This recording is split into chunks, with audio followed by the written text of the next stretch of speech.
What happens when two parent coaches, one a Christian and the other an agnostic Jew, sit down to talk about parenting? They take their listeners from surviving to thriving. I'm Deana Thayer. And I'm Kira Dorian. Welcome to Raising Adults, a podcast brought to you by Future Focused Parenting.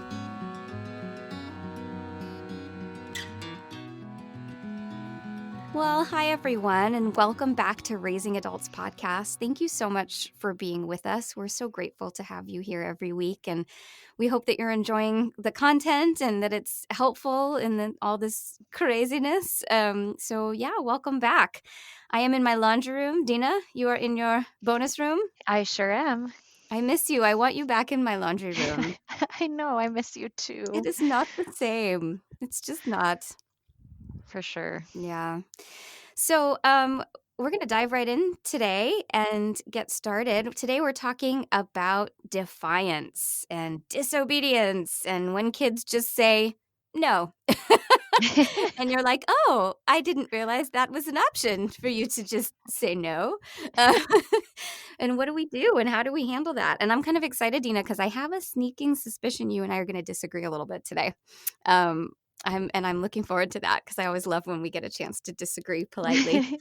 Politely disagreement. Exactly. One of the hallmarks of our show. Yes, indeed. So do you want to share your why?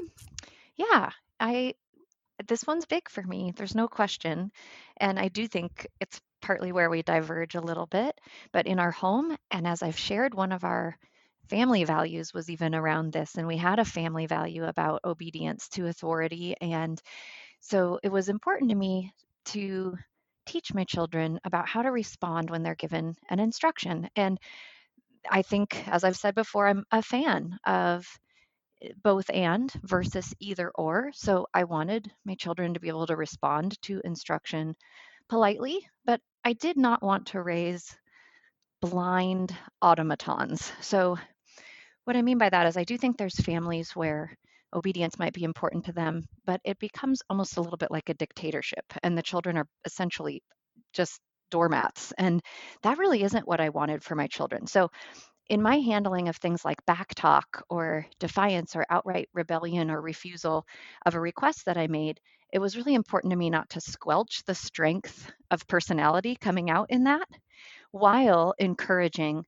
an appropriate response that ends up in what we called a cheerful response so that they could respond in a way that was pleasant and happy. So to me, that's very different than someone stomping off and going, fine, I'll do it.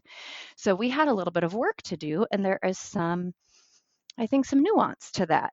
But it is true that in our house, we expected things to be done in a timely way and in a pleasant way. And so it was really interesting because I think we are, definitely different from your home in that way on the obedience piece, but I think different from a lot of other homes where obedience is important, but it's this, you just do it because I said so type of a thing. So really interesting. But that was my why, is about merging the two essentially and having a polite and appropriate, respectful response to adults while still honoring that ability to be autonomous and to stand up for themselves and things like that. So I'll get more into the nuts and bolts of that later, but sorry for the long answer. No, I think it's a great answer. And it's so interesting because we do disagree here. Like obedience, just the word obedience kind of gets under my skin a little bit. And I know I can say that to you and you'll know that I mean that in a loving way. But I think that for me, it was really about wanting to help my kids walk the line between when do you need to respect authority and when do you actually need to challenge it. And what I think worries me about the concept of obeying as opposed to cooperating, and I think that's sort of how I think about it, is it's like I don't want my kids to be obedient. I want them to be cooperative. So if we as a family need to get something done, I expect them to cooperate and to be a part of that team. But I don't want them to ever feel like they have to obey. Like, I don't even like the concept of obeying the law because, let's be honest, there are some laws that were out there that should not have been obeyed. Slavery, right, was legal. The Holocaust was legal, like all these things. So I wanted my kids to develop a sense of, when do you actually stand up to authority? When do you actually say, no, my voice matters and it deserves to be heard? And when are you actually cooperating for the sake of the greater good? And so that was kind of my why and our focus. I don't have particularly disobedient kids, but I sometimes think, and I'm sure this is actually where you and I are exactly the same. I think that's because they always felt really heard. And I'm sure I know your kids did too. So I think that when a child's voice is consistently heard and considered, they're just less likely to be defiant and to disobey because they know that when they speak, their voice is welcomed. And I know that was the case in your home too. Um, so I think that was for me, it was like I wanted to develop a strong voice that they knew would be heard. And so I've never actually taken issue when they have pushed back or even been grumpy. I don't care if they stomp off and say fine. They're allowed to feel grumpy. It doesn't mean I don't expect them to cooperate. But there, as far as I'm concerned, you can feel grumpy about that. That's okay. I don't need you to be happy about it, but I do need you to cooperate and participate in our home. And that's nuanced. I mean, that's a fine line that I think my family is walking. But that's see, I gave a long answer too. So it was interesting as I was hearing you talk because there's a difference in verbiage in terms of obedience versus cooperation, but a similar climate. So I also want my children to have room to feel things, and I also believe there's a hierarchy. So we actually taught our kids that if you're being asked to do something that you know is wrong, even if an adult is asking you, it's actually important to not do that. So there, I Mm, do think there's a lot of just layers to this. And so it was interesting as I was hearing you talk because I almost thought, oh, bummer, we agree again. Because, but it's true. I mean, it's true how many times the mechanics of what we do look very similar, even if we're coming at it really differently. yeah, yeah, I think that makes sense. So how did you deal with backtalk, defiance, all the things that we're encompassing today when your kids were just like, no, I don't think so. Not today, mom. Oh my goodness. So we had a little rhyme saying about our obedience that really helped in this way. So we said, well, or they learned to be able to articulate this. I taught them, of course. It was like, this is what we do, and then they learned it. But it was we obey right away, all the way, in a willing way. And so those three components dovetailed together. And so I'll just kind of talk about each of them and how we handled that while still not being an authoritarian military environment.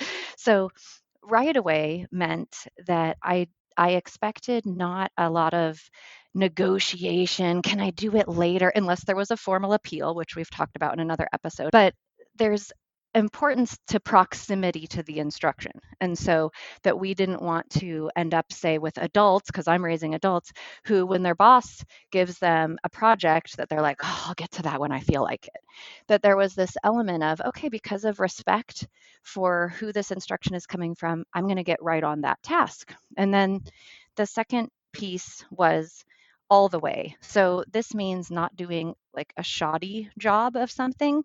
So if I'd ask them to sweep the floor, it's not just pushing the broom around for a minute and then calling it good. It's actually getting out the dustpan and making sure the pile gets put in the garbage and all of that. So doing a really complete and thorough job. And what was great about this with Defiance is that if we saw that, or if they were like, I don't want to do it, and then they did this kind of poor job, they actually got to see in a very practical way that it was better to do a good job the first time because I would have them redo it. And so Mhm. it's so much a better use of their time. They can actually get back to playing if they do that good, thorough job the first time. So that was the all the way part. And then in a willing way part was the attitude piece. And that is you are welcome to not feel happy about the instruction, but the way we conduct ourselves is with willingness. So, meaning that we might have to talk later about, mom, I really didn't like, and I have olders, so of course we do talk like this now, but I really didn't like the way that you asked me that. You hadn't even said good morning to me first, and you came at me with a list of chores. And we might have to really break that down and have a conversation. And sometimes that's going to be really important on my part to hear some constructive feedback about how I went about that. But what I mean is that we didn't in our house allow for flailing and tantruming while a task was being done, and that it was really important that we pulled that apart. There's room for how you feel about this. We're going to talk about that, but that the way you carry out the instruction should come with an attitude of willingness. Again, this is me thinking long range, an adult who is responding to, I don't know, a police officer, a boss, a civil maybe worker, something like that, in a way that's really snarky with eye rolling and whatever. Those adults actually are viewed differently in the world as well. And I want to raise adults who are viewed positively because they are showing respect, compassion, politeness, and all of those things. So this was kind of from a very young age helping with that. So when I got a no or I don't want to or whatever, we were able to really break it down into which of these three pieces is maybe missing here. Is it the timing piece? Is it an attitude issue? Or is it really just not wanting to do a complete job because they just want to get back to what seems important to them? And that was really helpful. And I'll talk later about the verbal stuff too, but that's just a jumping off point. Yeah. Okay. Well, that makes a lot of sense. I mean, I love the long range view, and I think that's really true. We don't want adults who like roll their eyes at a police officer. That's maybe not gonna be such a good thing. Um, May not go well for them. I don't know. Yeah. I think I think on our end, for us, it was really the proactive parenting piece, we really tried to praise them when they were cooperative and when they were helpful and when they did something, like, "Hey, thanks for doing that right away. I so appreciate it. I didn't have to ask you twice." And Mhm. setting up that you get this positive feedback when you participate in our home in that willing way. In fact, I just this past weekend had this very same conversation. We had to clean our house top to bottom, and the kids were just in it. They were like, "Yep, everybody has to participate right now. Like things are really intense. I'm on it," and they were really great about it. And I was like, I just really appreciate that you guys were so willing to just hop on board and participate in our home and keep it running. But when we've had the pushback, that's always been the way that I've handled it, is reminding them, everyone is involved in participating in our home. And just like you enjoy the fact that I wash your clothes and that feels good that you don't have to do that, this is what I need you to do to be a participant in our home. And that's really for our kids always been enough, like just understanding. And I think that's dialoguing such a huge thing in our family anyway, that the trying to get them to understand that you know what, I can see why you don't want to do that. Let me help you understand why I need you to do that, because of that piece. And it sounds like we're aligned on this too, but I didn't want them to just like, mom said so, so I'd better. I wanted them to understand why I was saying so. It's not like I'm just having fun making you do stuff that you don't want to do. It's that there's these things in the household that take time and responsibility, and we all have to participate in them. um, and then when if and again, this has very rarely happened in our home, and so I think for families that are on the front end here and have littles, really leaning into that praise in the early years of really noticing and acknowledging when they're doing what you want to help foster that behavior to continue. I think that's really helpful. But then those times when my kids have pushed back, then it's back to that currency that we talk about. It's like, okay, well, I understand that you don't want to do what I've asked you to do. It doesn't really make me want to give you your TV privilege when I don't feel like you're an active participant in our home. So I'm afraid I'm not going to be able to give you that if you aren't willing to do your part. And that's pretty much solved it every time. So Currency is currency powerful. is powerful, but also it's more than just taking away something they want, because that's not what currency means. What it means is helping them understand that just like money is our currency as adults, right? If I have money, I can go get what I want. It's the same idea. It's like you have to earn that. And part of being in a home is earning your currency and being a part of our family and participating and cooperating in this way. So it's cool if you don't want to do that, just like it's cool if someone doesn't want to work a job, but then you're not going to have the money to go and buy things. Like that's just how the world rolls. And so I think parents can set up that environment of a loving, logical consequence scenario where it's like, hey, you know what, if you don't want to do that, it's cool, but then you have to understand that that's how you get these other things. It doesn't just show up. You don't just get these things. They aren't just givens. It's earning it as a part of being in this family. Yes. And I loved what you said about talking through, you may not want to do it, but here's why I need you to do it. Did you listeners hear that important pronoun, I? That is so great. As an FFP, you'll want to be using your I very powerfully and very strongly so that you still leave room for your child because you're the one who needs them to do the job. They don't see it as a need. And it may not even be important to them. And so it's important that we're very clear about here's what I need from you and not saying you need to dot dot dot. That leaves room for them to be a person, and that is just such an important little difference, just that pronoun. But I wanted to just piggyback and mention it so everybody caught that, because that is an important thing to talk through. Here's what I need you to do. And anyway, so glad you said it that way because it's just critical. The other thing that I thought of here as you were talking is for the parent who might, I mean, you're very blessed to be in a situation where really outright defiance or verbal backtalk just isn't super common in your home. But I know that for some families it is, and they're dealing with it all the time. And so I want to give an encouragement because we've even heard from parents who say, I really can't figure out my child's currency. Nothing seems to matter to them.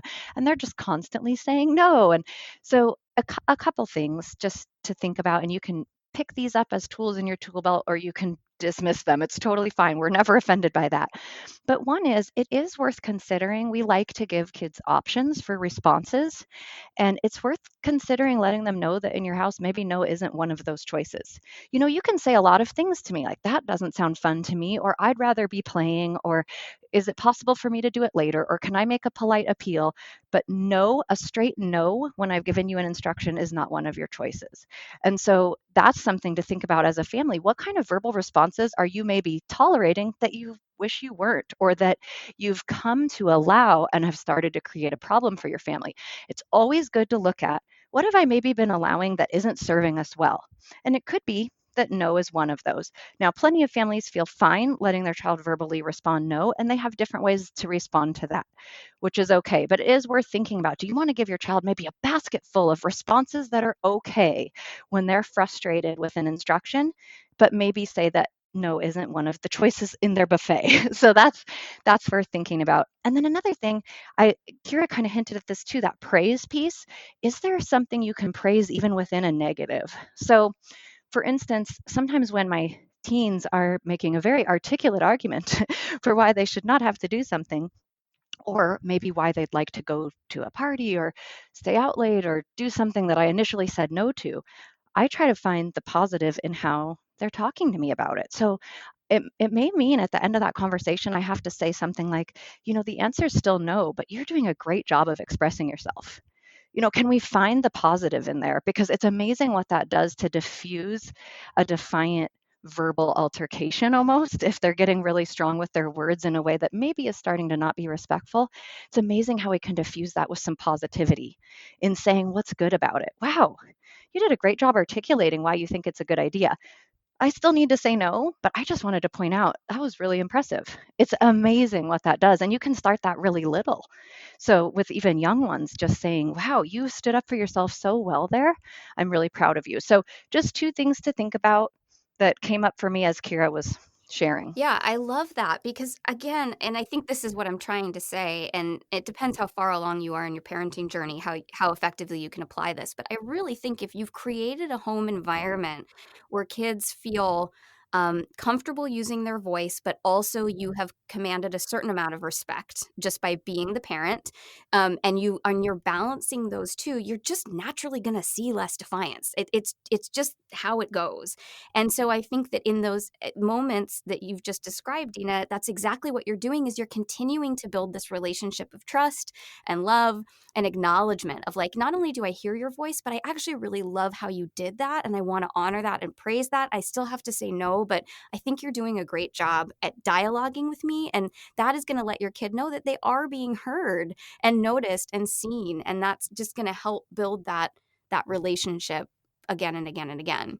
And I think Absolutely. what came up for me when you were talking is, and I love that you said this, and I would kind of encourage listeners to think about this. What are you actually allowing that you may not have realized you're allowing? And I see this a lot when I'm coaching. I know you do too, where, parents are like, well, I tell them that they can't do that. And I say, okay, well, what happens when they do that? And the parents say, well, nothing. And it's like, well, then you are allowing them to do it. There has to be a response from us as parents, because we've said this before, the absence of action is still an action. It still says something. So if you feel like you're getting a lot of back talk and really sort of nasty, sassy words, or just flat out refusal to participate in the home, you've got to ask yourself, am I giving up on trying to make that work? And if you are, then it's okay to, like we say, be the parent and step up and be like, "Hey, this isn't working.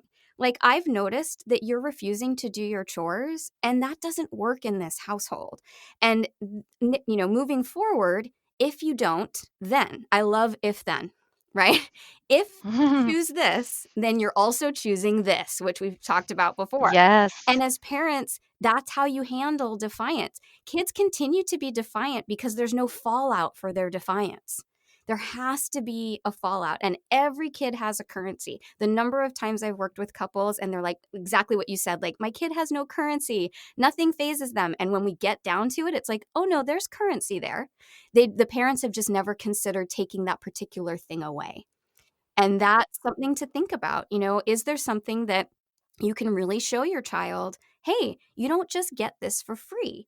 Like, absolutely, shelter, food, love, clothing, those are things that they need given to them because every human deserves that. But some of these fun things that kids do and that parents sometimes don't even consider taking away, it's like, why not? If their child is being defiant and not cooperating and not participating in your home, why should they get their video games? Because it gives you 30 minutes or an hour of a break. Is it maybe worth sacrificing that hour for yourself to put a long range parenting goal in place of, hey, I actually want my child to learn to be kind and respectful and participant in the home, et cetera, et cetera. So it's sometimes flipping that mental switch as a parent to go, why am I seeing this routine defiance? Is it maybe something I'm allowing? And how can I switch from allowing it to no longer allowing it in the home? Yes. And another thing, I'm glad you brought up what you sometimes see in coaching, where a family is having a struggle, but we're finding they're actually allowing something they've said not to do, but their behavior isn't backing that up. I think another one we see is a consistency issue where, oh, I tried that. And to just reiterate that trying something once or twice does not a parenting technique make. So if you really are employing a strategy, it will probably mean employing it over and over and sometimes feeling like you're not gaining any traction until your family and your growing children realize, oh, this is how it goes in our house. And they're going to realize that that safe boundary is there every time they come up against it. And eventually it becomes a lot easier to respect the boundary because they know it's not going to tip over after one or two tries.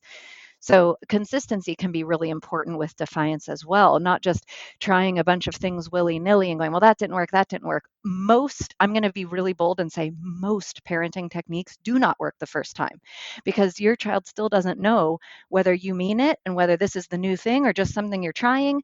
And in general, they're going to give pushback until they realize, oh, this is how it goes, and I can really trust that when mom or dad says this or that, they really mean it, and here's what happens over and over and over again. And guess what else that gives as a beautiful bonus? That gives your child security. They're like, oh, mom and dad are the same all the time.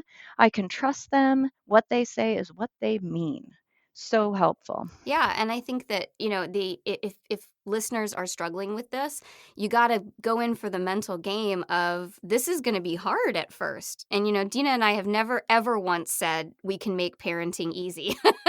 We No. cannot, but we can make it easier to make the best choice, which might be a really hard choice. It is hard to reshape a habit like this. If you have, a situation in your home where there's constant defiance, constant backtalk, it's not going to happen overnight for you. But is it worth it? Is it worth, a week, 2 weeks, maybe even a month of really, really sticking to your guns and being strong and saying, we do not allow that in our home. You may not speak to me that way. You may not behave that way, whatever it is. And again, I hope listeners are hearing, even just between Deana and I, there's so much room here for you to figure out what that looks like for your family. It doesn't Totally. have to match Deana's. It doesn't have to match mine. You are allowed to go, how much quote unquote pushback am I comfortable with? And that it's okay for that to be a huge range. But once you've decided what you're comfortable with, then you have to stick to that. And I would say any parent that's feeling overwhelmed by how much is happening in the home is probably allowing more than they're comfortable with. So at that point, Yeah. it's okay to look at it and go, am I willing to put in a few really hard weeks? And you know what? We're in an interesting time to be doing that, because even though for a lot of families, they're more overwhelmed than they've ever been, you're also probably dealing with more pushback than you've ever dealt with. And this really is a good time. No one's going anywhere, right? So, and our currency, boy, we really need our currency right now, right?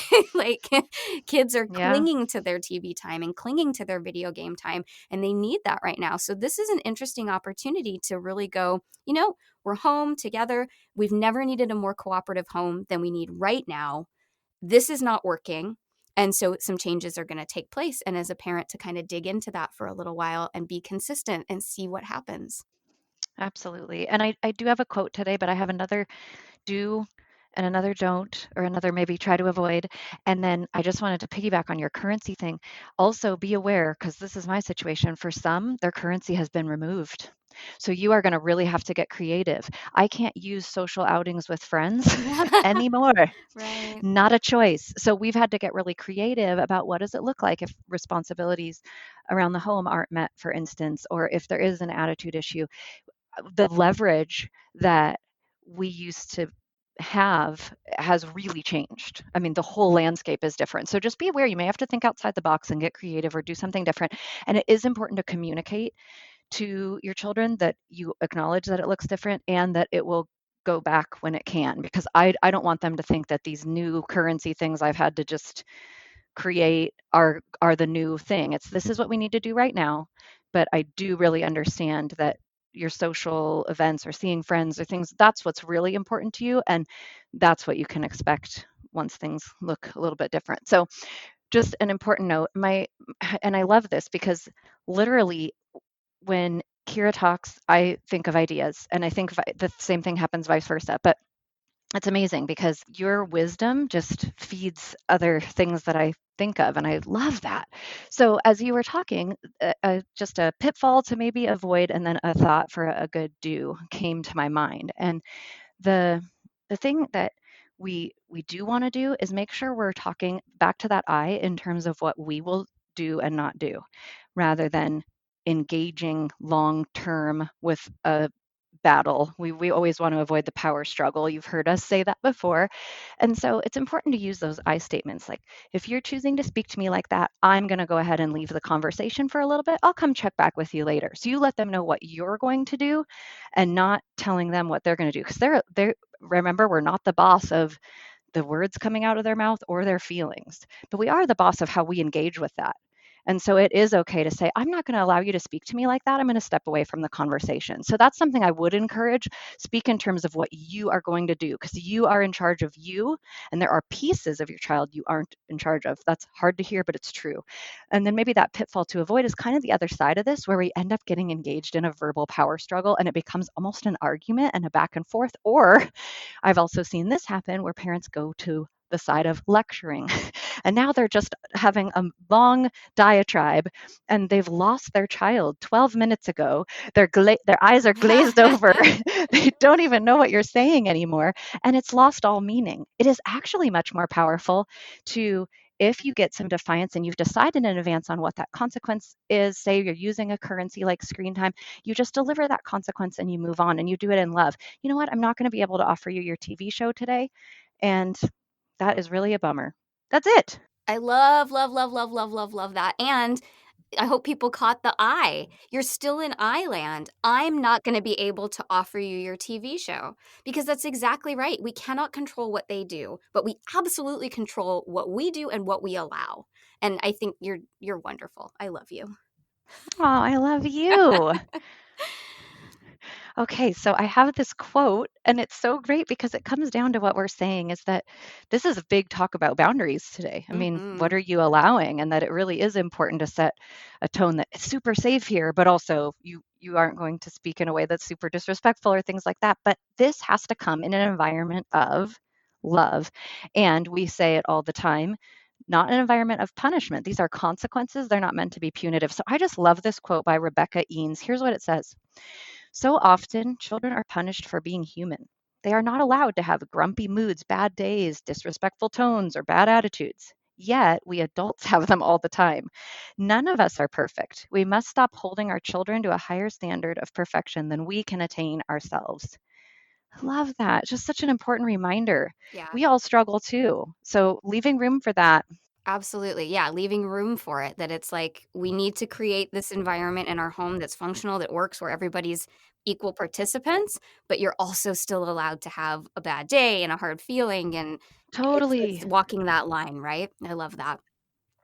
Well, I hope, listeners, it's been helpful today when you're thinking about defiance in your home and back talk and all that, all those fun things. Super fun. Super fun. Just want to remind you that we just released our Kids with Anxiety course and how to navigate that. So, as we said, last time we talked about it, that may be something that right now sounds like no, no, thank you. But it might also be something that feels really helpful right now. So, if you go to our website, futurefocusedparenting.com, click on the online courses tab. It'll take you to all of our online courses and you'll see it there. So if that's of interest, do check it out. Don't forget to follow us on Facebook or Instagram at Future Focused Parenting. And if you haven't subscribed to the podcast, please do hit that little subscribe button. And thank you so much. We look forward to being with you again next week. Raising Adults is produced by Kira Dorian and Deana Thayer and recorded partially in my laundry room, partially in Deana's bonus room. Music by Seattle band Hannah Lee. Thanks for listening.